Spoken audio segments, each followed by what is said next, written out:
Okay, so now we will discuss a very important group, that is biguanides. Now previously we have discussed about the drugs which increases the insulin release. These are known as an insulin secretagogues, and these are sulfonylureas, then meglitinides, then DPP-4 inhibitors, then GLP-1 analogs.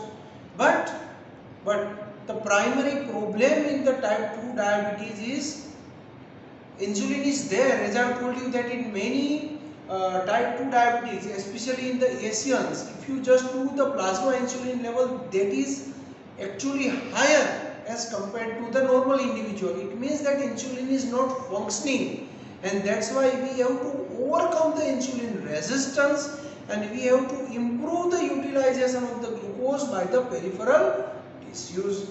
And the agents belong to this group are phenformin and metformin. Remember these two names, phenformin and metformin. But phenformin, it has been banned since quite long because it produces a serious adverse drug reaction, that is lactic acidosis. Okay. Then the question arises in your mind that why not with the metformin? There are chances, theoretical chances of the lactic acidosis with the metformin also, but it is very less, and it is a time tested drug, and till now very few or negligible cases of the lactic acidosis it has been reported, and it is seen only in those cases where there is a significant renal impairment and still the higher doses of metformin is given. So it is not actually the problem with the metformin, but it is a faulty drug administration, because metformin is primarily eliminated unchanged by the kidney. So if the patient is having renal failure, one should not give metformin. Now regarding the mechanism of action, it acts by the activation of AMP dependent protein kinases, and it acts on the mitochondrial electron transport chain also, and it promotes the peripheral utilization of glucose by anaerobic glycolysis. But important one are the pharmacological actions. And first and foremost, if you go through the various textbooks, there are n number of the pharmacological actions. These are true. But the important one is decreases the hepatic glucose output. I have told you there are two sources of glucose in our body.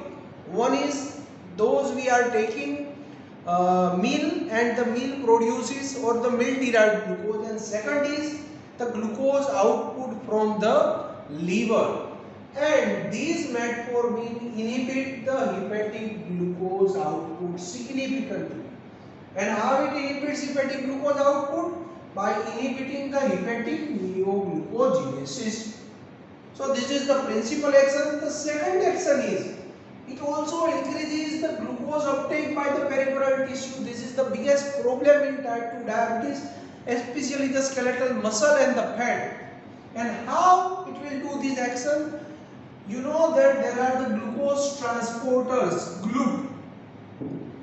Metformin increases the synthesis of the GLUT, and it increases the translocation of GLUT from inside the cell to the cell membrane, and that will helpful in the increased uptake of glucose by the peripheral tissue. And because of this, now the glucose utilization by the peripheral tissues will be increased, especially the muscle, and these glucose will store as a glycogen. And because of the increased glucose utilization, the lipogenesis in adipose tissue is also reduced. So all the metabolic abnormalities, they are gradually reversed. And the other action of the metformin is it not only produces this peripheral action, but it decreases the intestinal absorption of vitamin B12 and other amino acids. And that's why on long-term administration of metformin, there are chances of development of megaloblastic anemia. Okay? Now Regarding the pharmacokinetics, I have told you it is well absorbed orally, but it produces significant frequent GI tract side effects, but that are not serious and that are seen only with the initiation of the therapy. The gradually patients will adapt to these adverse effects. Okay, so even though these are frequent, so patient counseling is must during the initiation of the therapy, because these are the not serious side effects and it will gradually decreases in the intensity. And these are anorexia, abdominal pain, bloating. Patient will feel the heaviness in the abdomen, nausea, metallic taste. The taste of the mouth is altered and mild diarrhea. This can be troublesome in the initial phase. Fine. And the dose. Actually, I cannot tell you the dose of the metformin because it is dependent on the blood sugar control, blood sugar level. It is a by trial and error method one has to select the dose, but it is available as a 250 milligram, 500 milligram and 1 gram tablets, and these are given twice or thrice daily. Fine. Now this is all about the bicarbonate, but what I want to tell is what are the advantages of this metformin over sulfonylureas, because its blood sugar lowering effect is lower as compared to the sulfonylurea.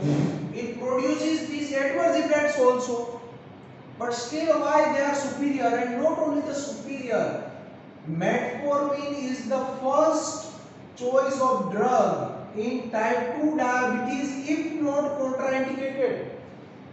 And the reason lies is it is an anti-hyperglycemic and not hypoglycemic. What does it indicate? It indicates that it will only reduces the blood sugar if it is elevated. Not like that of sulfonylureas that it will reduces the blood sugar even if the person is normoglycemic or hypoglycemic. And the mechanism is different. Metformin, it will not continuously stimulate the pancreatic beta cell, and that's why the beta cell exhaustion, it will be not there in case of the metformin, and that's why it prevents the progression of the disease.